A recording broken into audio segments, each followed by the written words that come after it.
Update. Ex-wife opened 2 credit cards in my name in the amount of $6,000. She is threatening to withhold my visitation rights for our son if I turn her in.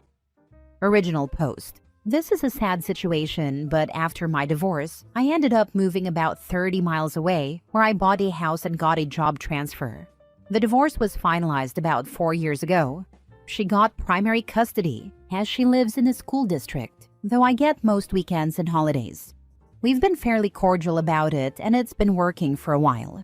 Eventually, I'd like to get to a 50-50, as she'll be moving to a different school district once he hits high school shortly, and I'd just move into that district. My problem is that my ex has opened up a couple of credit cards in my name. I had no idea this was happening until I received a letter from a collection agency. It was pretty obvious she was the one who opened the accounts, as the address on the accounts are hers, and it looks like the statements are from mainly where she shops. When I dropped our son off on Monday, I told her I found the accounts, and I'd have to go to the police unless she paid them off completely right away. She denied it at first, then said if I went to the police, she'd disallow visitation for safety reasons. Unfortunately, she'd be able to do this, and has done so in the past, requiring me to go back to court with my lawyer to force her to follow the parenting agreement. That's how I gained all holidays shortly after the divorce, basically as a punishment for failing to comply with the parenting order, but still allowing her to be the custodial parent. I don't want my son to have to go through this, but I am certainly not taking the hit to my credit for what she's doing. I'm probably going to make the report, but is there anything else I'd be missing here? Now for the top advice before reading the update. Turn her in, and use that to get full custody. Family courts tend to frown upon crime. It would also be good to try to get her threats of parental alienation on video. Talk to your lawyer and start gathering evidence. Wait until he finds out that she used the kid's social security number to open more cards. If she hasn't yet, she will if he doesn't go after her. First off, I love how she went from denying it to threatening. Great level of trustworthiness right there.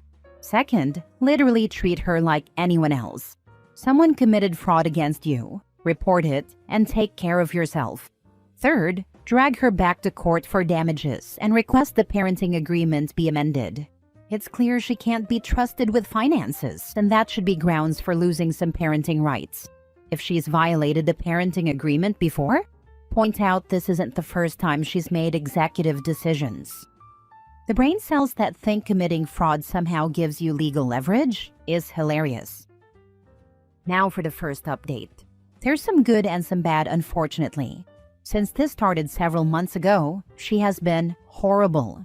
I went to the police regarding the credit card accounts. Getting the report was painless, and they said it happens a lot. Both of the credit cards have dropped off my credit report. My credit is back to normal, and I've set up a credit monitor, and to make sure it doesn't happen again. It doesn't look like she's going to be prosecuted for opening the cards in my name. I was told when I made the report that it would be up to the credit card companies to cooperate with the prosecutors if they wanted to go through with fraud charges. Apparently, they don't cooperate most of the time, but I can still ask the county to prosecute on behalf of myself, which I did. In November, I got a form letter saying they wouldn't be prosecuting my case. I asked a criminal defense lawyer I know about it, and he said the county maybe goes forward with 10% of criminal cases where people get arrested. It's nearly zero where there is no probable cause for an arrest. He said his job is basically just working out deals for clearly guilty people. He also said to let it go at this point, so I've come to terms with the fact that she's not going to have criminal charges, and probably not even a lawsuit. She also did exactly what she said she would do, and stopped letting me see our son. I've documented every single instance, about 30 total, since September that she's failed to follow our court-ordered custody agreement. I finally got her served at work. That's another thing I don't like about family courts. And she claimed I was abusive and manipulative. I had the police report for the credit cards and basically said the visitation violation started the week after I made the report. The judge basically gave her a final chance to follow the order before he would grant an alteration, and she'd possibly face criminal charges. The first child exchange after the hearing a couple of weeks ago. She said she needs more child support and alimony, asking for an extra $1,500 a month. I told her absolutely not. Last week I went to pick him up. She never showed up, and I got a documentation number from the police. Next day, new account detected email. I got the account canceled before the card was even sent to her address. I froze my credit, made another report, waiting for the will not prosecute letter. She's failed to show up with him ever since. Got her served at work, and our new hearing is in a week and a half. I know eventually things are going to work out, but she's really testing my nerves. This is exactly why credit card fraud is so rampant. Nothing is ever done about it. What's with exes trying to pull some of the dumbest things ever? It's pathetic and embarrassing on their behalf. It's because there are no consequences for her actions. She's opened 3 credit cards in OP's name. No consequence, just a free $6,000 bonus. She's ignored the custody order and received multiple warnings from the judge, but no consequences. In the meantime, she's caused OP so much trouble and headaches, with almost no effort. That's likely the end goal. It will continue until she actually faces some form of consequence for her actions. I wonder what he'd find if he checked his kid's credit. If she did it to him, there is no way she didn't also do it to her son. Poor kid's future credit is probably already toast. Now for the second update. It's hard to say if this is good or bad, but I'm going to take this as a win. My ex-wife didn't show up to court, and the judge granted my request for what amounted to a major alteration of the custody agreement. We have another hearing in a couple of weeks, which is to confirm the new order and give her a chance to defend herself. I will be the primary custodian, and my now wife and I couldn't be happier about it. The judge also ordered my ex to bring our son to the hearing, something she's never had to do before. Last Wednesday, I got a call from DCFS saying my son was at the hospital, but only as a precaution to get checked out. I left work and got there about 45 minutes later, just as he was about to be cleared. I hadn't seen him in person in a few weeks, and we both cried. DCFS said my ex and her boyfriend got into a physical domestic, and during it, my son got bumped and fell into a coffee table. He ended up needing 2 stitches on the side of his head. He got a CT and everything was fine. He said he didn't want to live with my ex anymore because he doesn't like the boyfriend who moved in. CPS and I agreed as part of the safety plan, he would be staying with me until the next court date. Both my ex and her boyfriend were taken to jail, both released the next day, and it looks like they aren't being charged. He's 12 and pretty resilient. He explained that my ex and the boyfriend argue a lot, but that was the first time it got physical. I drive him back and forth 30-ish miles for school every day, and the school knows not to allow my ex to pick him up, which she tried to do on Tuesday. She has texted me a couple of times asking to talk, and I told her we will deal with this in court. I wish I didn't get him like this, but I know he's safe, and it's starting to look pretty good for me on the legal side of things. Also, no surprise, but no charges are being filed for the new account she tried to open several weeks ago. Edit. I'll clear up a couple of things here. 1. I would love to press charges on my ex for either keeping my son from me or identity theft. The prosecutor's office here just straight up isn't interested. I've been completely open and helpful. The original police report spells it out perfectly. The county just doesn't want to bother with it. 2. I've checked my son's credit. Thankfully, the only thing there is the credit card I added him as an authorized user on. My lawyer told me freezing his credit could backfire if my ex doesn't have the PIN, as the court might look at it as finance-related. I currently monitor both mine and his credit with the credit alert service recommended in the original post several months back. That's how I found out about the newest account she tried to open. It saved my butt. 3.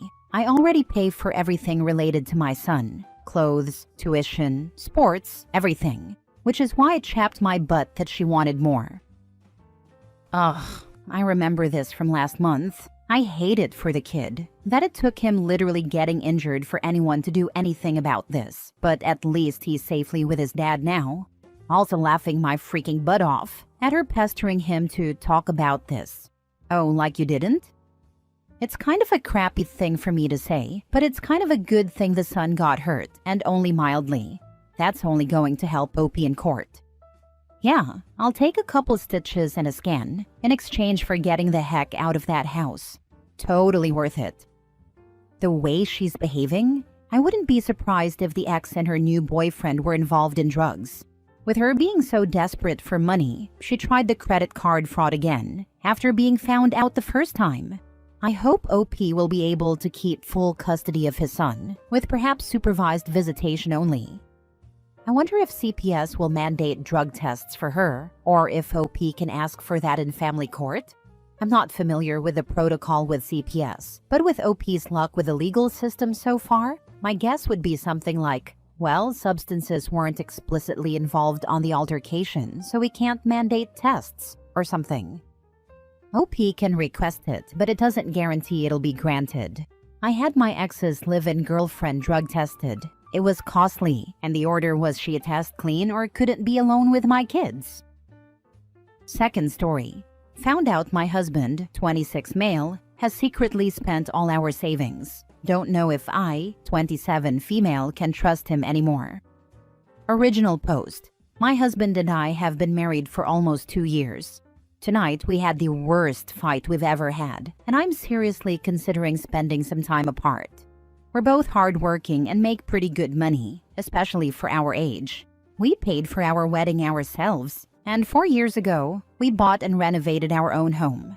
Money has never really been an issue in our relationship until recently. One of the reasons we've done so well is because we've always been diligent about saving.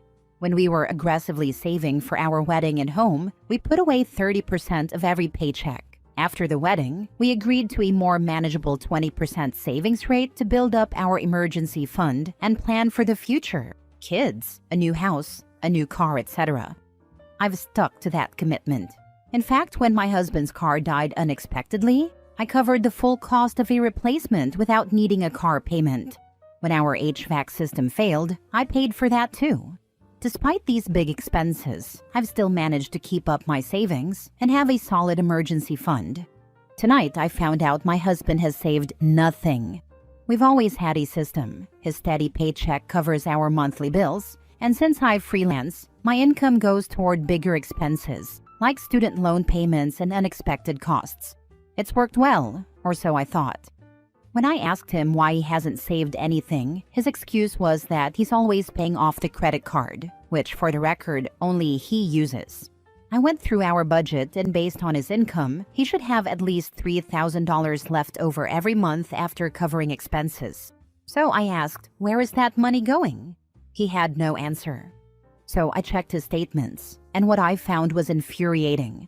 Nothing that suggests cheating, gambling, or anything extreme, but reckless, obscene spending. We've had serious conversations about his spending before, and almost a year ago, I made it very clear that he needed to stick to our financial plan. Not only did he break that promise, but he's also somehow spent more than he earns, dipping into our savings. I'm ambitious and goal-driven. I dream big, and we've always talked about our future, where we see ourselves in 5 or 10 years. He's been especially eager to start trying for a baby, and while I've been on the fence, I recently came around to the idea. Until tonight when I realized we have almost no savings. Now the timeline for having a child, delayed. The plan to move out of a town we both hate, out the window. I feel completely blindsided and betrayed. He's made multiple promises he hasn't kept, and when I confronted him, his solution was to put half of his yearly bonus into savings, even though we already agreed that bonus would go toward paying off his massive student loans. At this point, I don't just feel disappointed, I feel disrespected.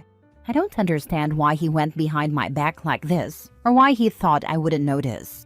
I've lost so much trust in him, and I don't know how to move forward from here. Would time apart help? Can trust even be rebuilt after something like this? I'm at a complete loss. Now for the top advice before reading the update. It's hard to respond, given you haven't said what he's been blowing thousands on every month without that being noticeable to you. Something's weird about this story. Honestly, it doesn't completely make sense to me either. When I went through the statements, it was just a ton of random purchases. Tech, eating out, ordering lunch for work almost every day, spotting his siblings' money for things, impulse buys, Costco trips that added up way more than I realized, and just general mindless spending. Nothing huge on its own, but over time, it drained everything. I trusted that he was sticking to our agreement, so I wasn't monitoring it closely, which is why this all hit me so hard. Reading what you wrote, something you said stood out to me. One of the reasons we've done so well is because we've always been diligent about saving. When we were aggressively saving for our wedding and home, we put away 30% of every paycheck. When I compare those statements to everything else you have written, it seems that you should have been using I rather than we while writing. You and your husband are not on the same page financially. Financial issues are the #1 cause of divorce, for a reason that you're currently discovering. This is a big deal, and there are no simple solutions if you want to remain married to this guy. If you take time apart from your husband, it would really be for you to give yourself some space to think and weigh your options. I see couples counseling, a possible financial literacy course, though beware of the investment or quick riches ones, and a long hard think about if you want to remain in this marriage as the most likely options. Because you are closer to the situation, it's highly likely that if you take a breather for yourself, you will think of other options. Bare minimum, start thinking in terms of getting yourself out of the town you hate and not relying on your husband to help you with your goals. If he grows up enough to actually help, then it's a bonus. Now for the last update. I wanted to come back and give an update since a lot of people had strong opinions about this. First off, my husband is not some reckless mooch, and this isn't a case of me supporting him while he blows through money. He actually covers most of our monthly bills, while I handle the bigger but less frequent expenses, like quarterly and annual payments. That setup works for us, since my income isn't the same every month. He's also an incredibly generous person. He loves picking up the tab for friends, buying gifts just to make people smile, and always putting others first. That generosity is one of the things I love most about him, but when you aren't keeping track, it adds up fast. And for those assuming I don't make real money because I run my own business and do freelance work, this is my first year going full-time instead of working a 9 to 5 and then grinding on my business at night. I wouldn't have had the courage to do that without him, and I never would have made the leap if I didn't have a partner with a steady paycheck, even though my business has been doing really well. That said, I know I've failed as a partner too. He wasn't upfront with me when he started struggling to pay off his credit cards, and while he absolutely should have told me, I should have checked in more too. I thought he was spending the way he was, because he was still able to while keeping up with our savings. Instead, he was dipping into our savings to cover his credit cards, and instead of telling me, he tried to handle it himself. He knows that's not okay, but I also need to make sure he feels comfortable coming to me before things get to this point again. To clear up a few things, no, he is not trying to trap me with a baby. We both want kids. It's just about timing. No, I am not unemployed. I run a successful business and do freelance work. Just because I don't get paid on a bi-weekly schedule doesn't mean I don't make good money. Yes, small purchases add up fast. Lunches out, spotting friends, video games, gifts for family, random Amazon orders. It all snowballed into $3,000 a month before he even realized what was happening. Moving forward, we agreed to close most of his credit cards, put his full paycheck into our joint account instead of just half, so we both have visibility on spending, and stick to a firm budget that still gives him personal spending money.